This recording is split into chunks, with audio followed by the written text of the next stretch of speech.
Emmy said to me once, I don't know what to tell my friends. I said, you should just tell them. And Emmy's like, Dad, I'm in 2nd grade. I'm gonna tell them I have nephrotic syndrome. They're not gonna know what the hell I'm talking about. I'm like, that's okay, that's a good point. Well, why don't you just tell them you have a kidney disease? And she's like, Dad, nobody knows what that is. How am I gonna tell them that? I'm like, well, you just tell them that, and as I started talking, I'm like, yeah, the kidneys are leaking proteins, which cause the sweat. And I'm going on, I'm like, yeah, what am I saying? Like, she can't tell a 2nd grade. When I just tell, my classmates, a high school student, I'll just say, sometimes my kidneys will just randomly stop working. But when I tell, an adult and someone, looking for a thorough answer, I'll say... In nephrotic syndrome, what happens is there's damage to the kidneys, and you start leaking protein, and proteins which your body depends on are leaked from the kidney, come in the urine, and are lost to the body. There's no real cause, there's no real cure. Probably the most common complaint is swelling. Swelling of the eyes, swelling of the feet, sometimes it's swelling of the abdomen, but the most common thing is actually swollen eyes. His eyes started swelling up. Well, actually, the first time we took him to the doctor, they thought it was an allergic reaction. Oh, let's just try a few things. Didn't work. Took him back to the doctor, checked his urine. She came back in the room and said he has something called nephrotic syndrome. It was the day after her dress rehearsal. In dress rehearsal, they put all the makeup on. And I woke her up to get ready for school, and she was really puffy. I looked in the mirror and I'm like, oh my God. So then I got my mom and dad, of course, and then they thought it was the makeup, so they didn't let me have the makeup the next day. So then it happened again. My sister couldn't say Christian when I was first born. So I said Chechen, and that turned to Chichi. But then my Spanish teacher told me what it meant in Spanish. Then my mom wouldn't let me call him that anymore. What does it mean in Spanish? Boobs. So then it just turned into Cheech. And it stuck. It just stuck. So I was diagnosed when I was 2. Our pediatric doctor said, I think this might be something called nephrotic syndrome. And he said, your son is very sick. I have nephrotic syndrome, and it's gonna be with me most likely my whole life. I didn't really want anyone to know. I don't know why, but now a lot of people know. I just didn't want anyone to ask me questions or be like, why do you have this? So you didn't even tell your friends? No. Jordan used to be very outspoken about it, but not so much now. But I think he just wants to be a kid. He wants to be a kid at school and don't want to talk about anything that he feels that's a little bit different from what other kids have. I kind of got famous at my school. I mean, they knew something was wrong because you don't just gain 50 pounds in the span of 2 weeks, 3 weeks. It's made me miss a lot of school. He's been hospitalized 5 times. He's doing, is that his homework or is that an extra workbook? His homework. For missing class right now. Oh, His teacher gave him extra work. Sometimes I had to miss school, but not a lot. Usually I was at the doctor's. It's really... It's scary for other parents. Not contagious. Yeah. There's a lot of it's not contagious. Most of the time, the symptoms are pretty much the same, right? The swelling of the face and body. I feel like that's the one thing a lot of us have in common. But then what happens afterwards is completely different. Since there isn't a cure, there's just different, call it treatments, that they want to try to see what works. And, as a parent, you're not used to that. You go to the doctor because there's a broken arm, and what do? They fix it.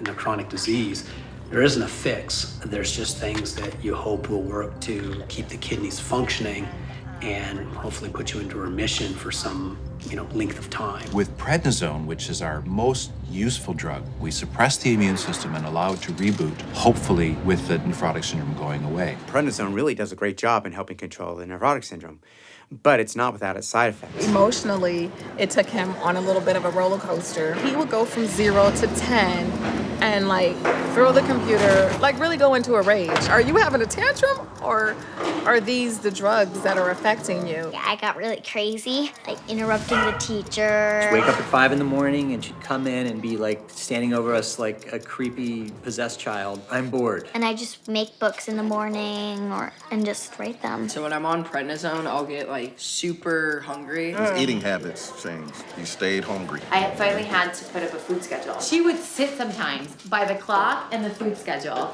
and she would just wait. It makes you want to eat, but it also gives you a moon face, and it makes his cheeks really red and flush. Your medicine makes you get a bad sunburn, even with the sunscreen on. In a child who is still nephrotic, still having leak of protein in their urine after 6 weeks to 2 months of prednisone therapy, they're called a prednisone failure. Because the steroids aren't working as well as they're supposed to. I did do one biopsy. They're going to go in with a tiny little needle and basically take a piece of kidney and examine it under a microscope. And that was to determine whether Emmy had nephrotic syndrome, minimal change, which is a good version, versus FSGS, which is the more difficult version and more damaging to the kidneys. It wasn't hard for me, but it was hard for my mom and dad. And then the moment before she went out, she kind of Went to freaked. grab And she was like, Mommy, Dad! And then like went down. And both of us were like,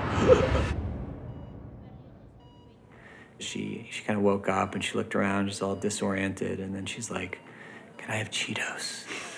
We got the good news that she was minimal change after that. Christian's had 2 biopsies. He's got nephrotic syndrome, minimal change. Did we biopsy him? No. We never biopsied him. Oh, okay. Presumably, he's minimal change because he's been so responsive to steroids. So we don't biopsy kids unless there's, they're having lots of problems. But because the steroids aren't working, then they roll out a selection of options of highly toxic different drugs that you have to choose from for the secondary treatment. And when the first drug they mention has toxin in the name of the drug, you're thinking that's probably not the one we want to choose for our kid. Do we want to risk fertility, brain damage, like all these different things? And so and that's again where you're like, your kid's looking at you and you're thinking, damn, this is a huge decision. Like this could affect her in 20 years. They all kind of like stop me from growing, which kind of sucks. He's a big boy.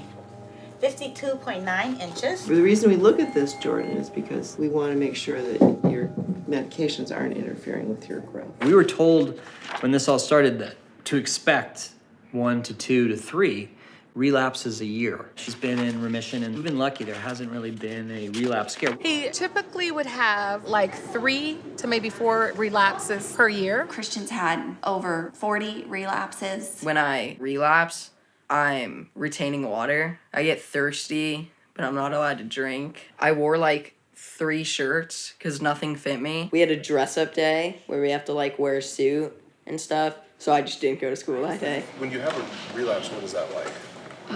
Stomach aches. My stomach hurts, I get headaches. He left school looking like a different person, and he started school looking like a different person. Then just coming back to school, like kids were just like, whoa, you have a jawline again. When I relapsed this year, from January to beginning of summer when I started to look like myself, I didn't go out in public. You put any child through the teenage years, which we all know is rather turbulent, and then you add on some sort of chronic illness.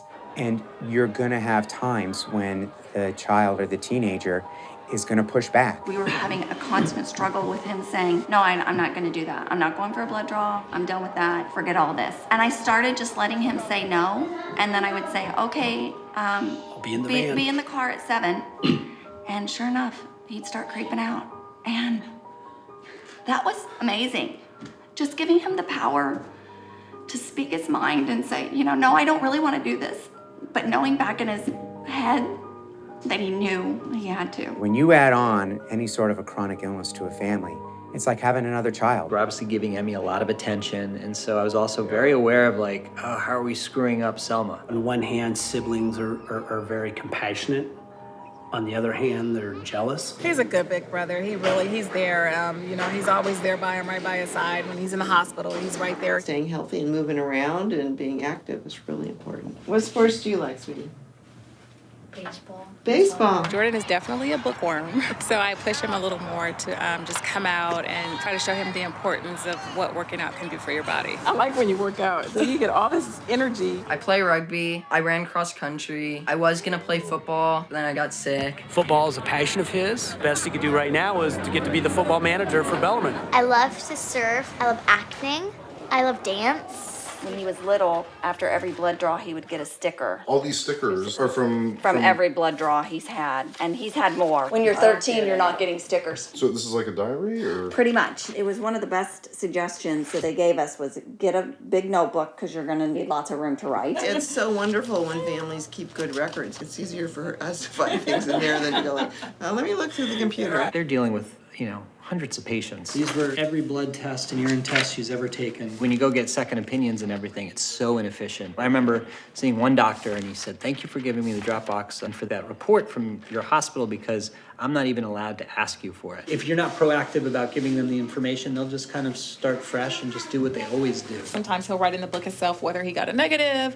You know, he can tell his dad, "Dad, you know, we're down to 5 mLs today." And so it sort of just makes him know what's going on with his body. He's done a really good job. He sets it all up himself. All the years of the immunosuppressants that he's had to take have weakened his immune system. To give him some form of immune system, he does this IVIG infusion once a week. Stickers in your tummy, Cheech. When you can't give your child answers, the best you can do is like get information. By raising money, you feel like you're making a dent and helping perhaps find a cure. We always participate in the walk that's local in LA. Zach's mom, Janet, and I, we realized we had children who were the same age. They have the same primary doctor and the same nephrologist. Let's kind of schedule their appointment on the same day.